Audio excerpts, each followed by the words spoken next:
بسم اللہ الرحمن الرحیم۔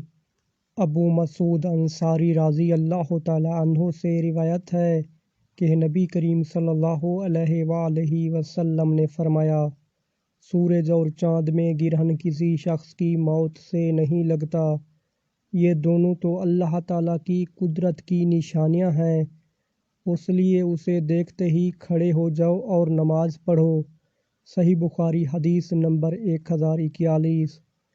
مغیرہ بن شیبہ رضی اللہ تعالی عنہ بیان کرتے ہیں کہ رسول اللہ صلی اللہ علیہ وآلہ وسلم کے زمانہ میں سورج گرہن اس دن لگا جس دن آپ صلی اللہ علیہ وآلہ وسلم کے صاحبزادے ابراہیم کا انتقال ہوا۔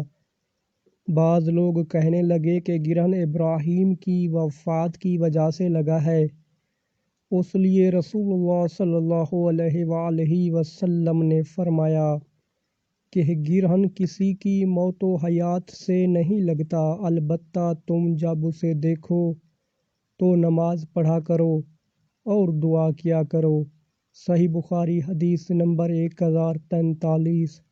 اللہ تعالی ہمیں ان پیاری احادیث مبارکہ پر عمل کرنے کی توفیق عطا فرمائے، آمین۔